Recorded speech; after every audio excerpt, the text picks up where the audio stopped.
Assalamualaikum warahmatullahi wabarakatuh.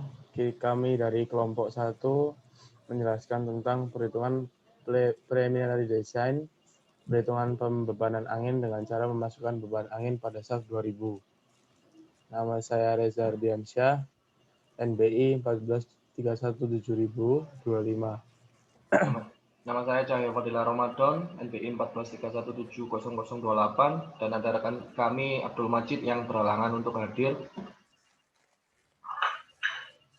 Kemudian saya Gustia Kadevi Maharani 1431700034.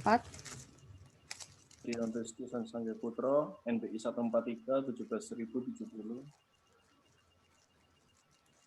Perhitungan preliminary design. Berikut data struktur tipe bangunan gedung apartemen 4 lantai 1 atap. Letak bangunan di Kota Medan, lebar bangunan 18 meter, panjang bangunan 25 meter, tinggi bangunan 17,5 meter, mutu beton 27 MPa, mutu baja 320 MPa. Perencanaan dimensi balok. Pada gambar yang diberi kotak merah adalah gambar yang ditinjau pada perhitungan dimensi balok. Yang pertama langkahnya adalah tentukan bentang paling panjang pada denah. Misalkan akan menghitung balok melintang, maka pada denah diambil bentang paling panjang. Pada contoh denah dapat dilihat bahwa bentang paling panjang adalah 5 meter. Maka yang dipilih untuk perhitungan adalah 5000 mm. Alasan mengambil bentang terpanjang adalah karena beban terbesar ditumpuk oleh balok paling panjang. Oleh sebab itu, maka dipilihlah balok dengan bentang paling panjang pada denah. Yang kedua adalah cek kuat leleh lentur atau FY pada besi tulangan. Sesuai dengan ketentuan pada SNI 2847 tahun 2013, tabel 9.5a, apabila nilai FY selain dari 420 MPa, maka harus dikalikan dengan 0,4 ditambah FY dibagi 700. Pada contoh bangunan dipilih mutu baja yaitu 320 MPa, maka harus dikalikan dengan 0,4 ditambah FY dibagi 700 yang hasilnya 0,857. Yang ketiga yaitu menghitung tinggi balok H sesuai dengan struktur balok. Komponen struktur balok pada contoh adalah balok 2 tumpuan sederhana, sehingga untuk perencanaan tebal minimum H menggunakan L/16, maka hasilnya adalah 267,857 mm. Untuk mendapatkan desain bentang yang ekonomis, maka digunakan pembulatan dengan nilai paling dekat dengan hasil. Maka dapat diambil desain bentang sebesar 300 mm. Namun perlu diperhatikan bahwa desain awal ini dapat diubah sesuai dengan kebutuhan kekuatan dalam menahan beban bangunan, sehingga dilakukan pendekatan dengan mengubah dimensi bentang menjadi 750 mm agar dapat menahan beban bangunan. Yang keempat adalah menghitung lebar balok. Hitung lebar balok dengan mengestimasikan berkisar antara setengah sampai 2/3 dari tinggi balok, sehingga didapatkan hasil 500 mm. Yang kelima, dimensi akhir. Berdasarkan perhitungan di atas, maka didapatkan hasil dimensi balok melintang adalah 750 mm kali 500 mm. Perhitungan yang sama dilakukan untuk menghitung balok memanjang dan slope. Sebaiknya dimensi balok memanjang dan melintang memiliki dimensi yang sama agar memudahkan dalam perhitungan dan pelaksanaan di lapangan. Kemudian perencanaan dimensi kolom.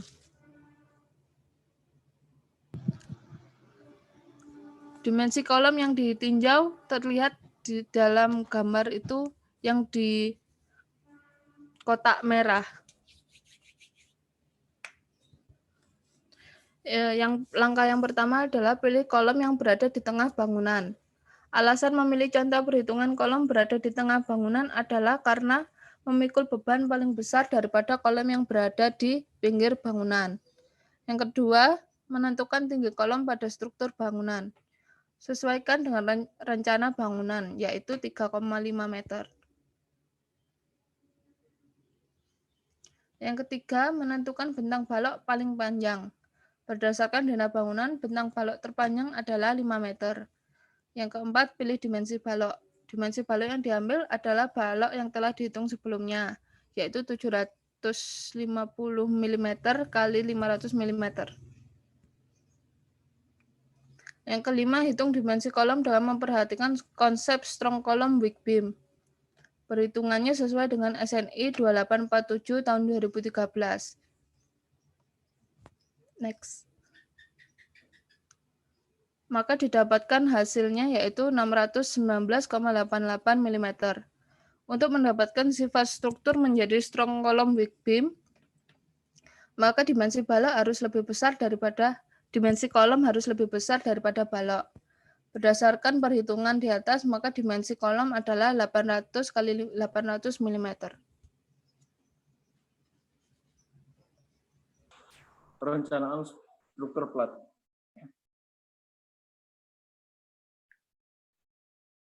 Yang langkah pertama, 1. Pilih satu macam plat dengan luas terbesar pada struktur bangunan diketahui FDR sama dengan 320 MPa dengan dimensi balok 750 mm dikali 500 mm. Pada dana diambil penampang plat dengan luas terbesar. LY-nya 5000 mm dan LX-nya 2000 mm. Yang kedua, menentukan plat dengan LN hasilnya 4250 mm, SN-nya 1250 mm. Dan beta LN per SN dengan hasil 3,4, maka lebih besar dari 2. Yang ketiga, menghitung tebal minimum dan maksimum plat dengan beta 3,4 dan hasil H-nya 65,600 mm, H-max-nya dengan nilai 121,429 mm. Yang keempat, menentukan tebal plat yang digunakan. Diasumsikan plat yang digunakan H plat lantai sama dengan 120 mm dan H plat atap 100 mm.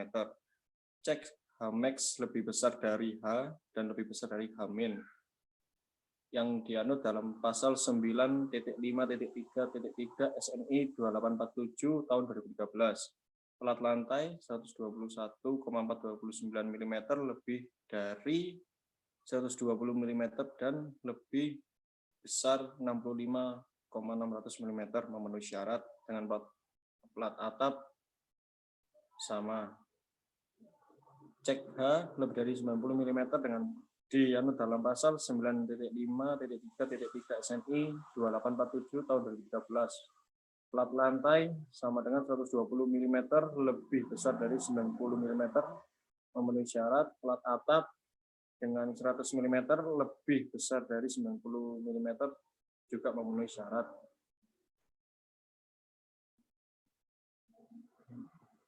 Perencanaan struktur tangga.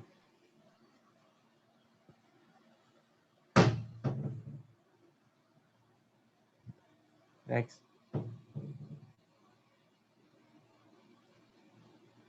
Tentukan data-data yang diperlukan untuk perencanaan. Lebar injakan I sama dengan 0,3 meter sama dengan 300 mm. Tinggi tanjakan 0,175 meter jadi 175 mm. Tinggi tangga 3,5 meter sama dengan 3.500 mm.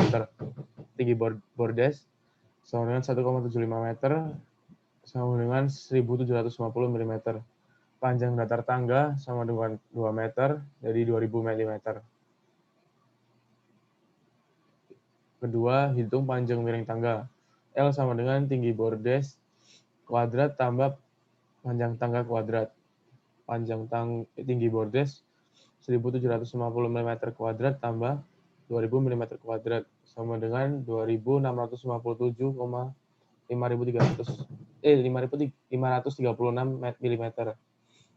Yang ketiga, hitung jumlah tanjakan.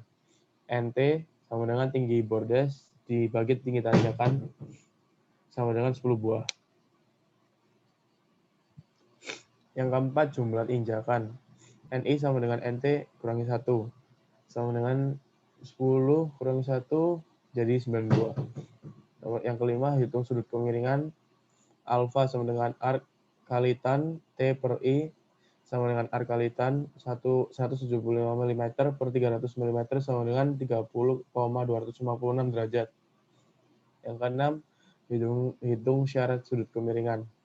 25 derajat kurang dari alfa kurang dari 40 derajat. 25 derajat kurang dari 30,256 derajat kurang dari 40 derajat memenuhi syarat.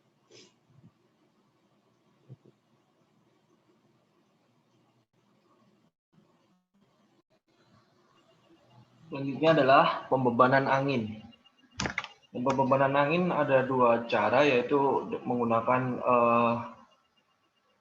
pembebanan angin secara manual dan secara otomatik atau menggunakan cara rigid diagram.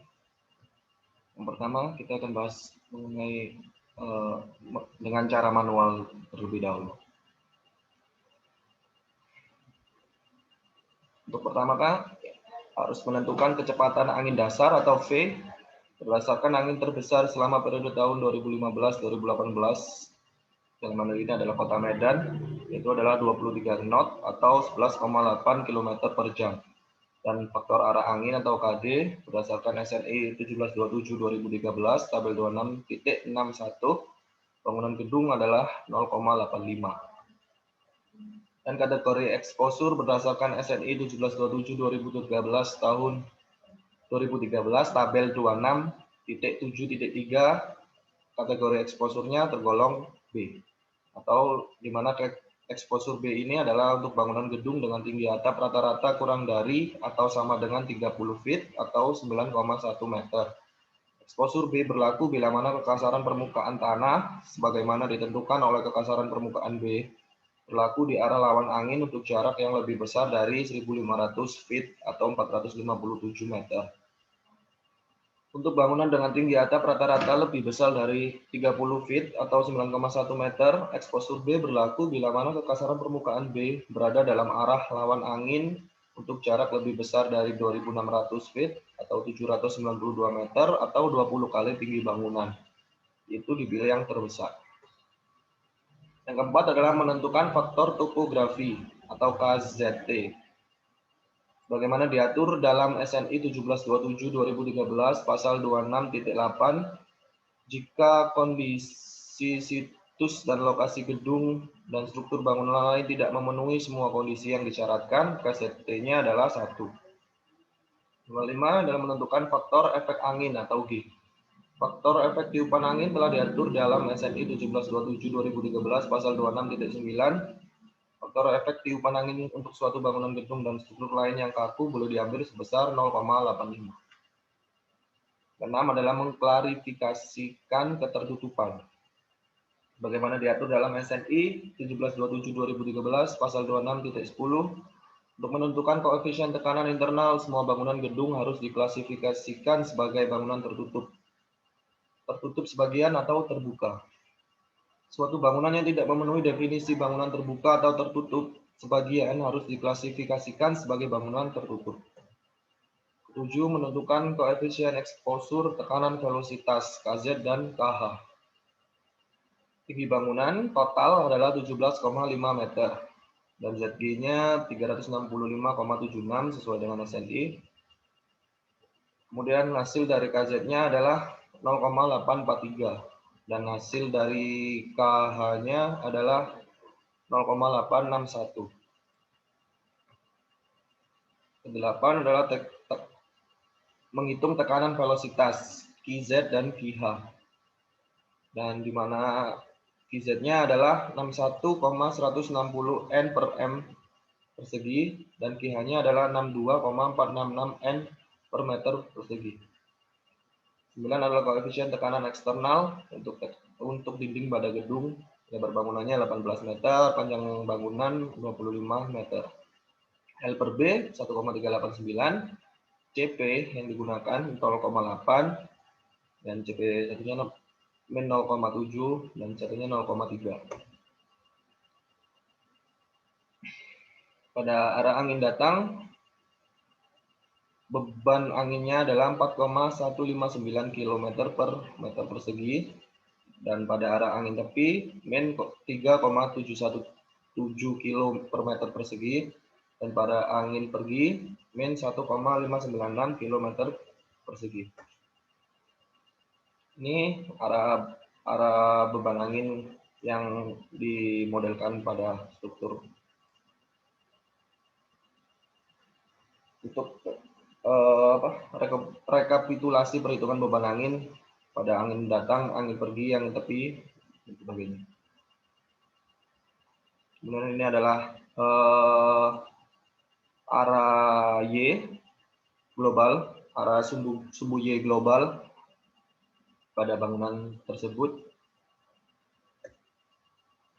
di mana perhitungannya adalah mengacu pada SNI 1727/2013, di mana bawah beban angin yang digunakan untuk bangunan tertutup kurang dari 16 feet atau 0,77 kN per m kuadrat. Karena beban angin yang telah dihitung lebih kecil, maka beban angin yang digunakan adalah 0,77 kN per m kuadrat atau 770 N per m kuadrat atau 78,57 kilo per m kuadrat. Kemudian akan dihitung dengan luas area kolom yang terbebani oleh beban angin, sehingga rumusnya adalah jumlah beban angin sama dengan lebar kotoran angin dikali 78,57 km per m kuadrat.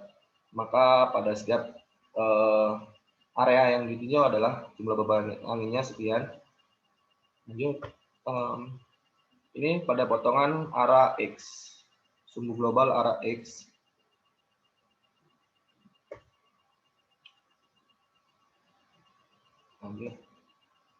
Dan sekarang adalah menginput beban pada sub.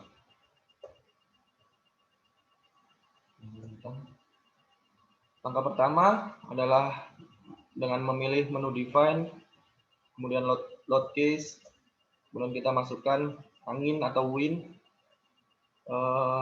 atau lateral load pattern-nya tetap non, karena ini menggunakan cara manual. Kemudian diseleksi tiap join sesuai dengan gambar potongan SA yang tadi pada tepi tiap kolom bangunan yang searah dengan sumbu global Y.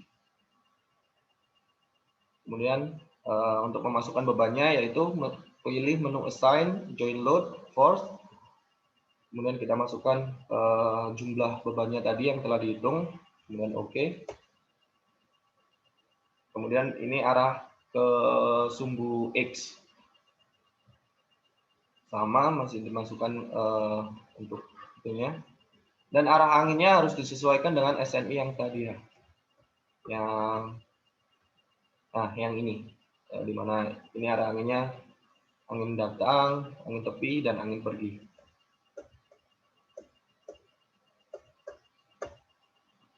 Selesai di-input, maka hasilnya akan seperti ini. Oke. Kemudian menginput beban angin pada sub menggunakan rigid diagram atau otomatis. Yang pertama, kita pilih menu define, lalu load patterns, kemudian angin. Nah, ini menggunakan SGI yang 710. Kemudian dimodify. Ini kecepatan anginnya disesuaikan dengan yang seperti itu kita tadi, struktur kita tadi, kategori exposure juga, KZT, dan lain-lain. Ini angle-nya tetap 0 karena kita pakai case yang ini.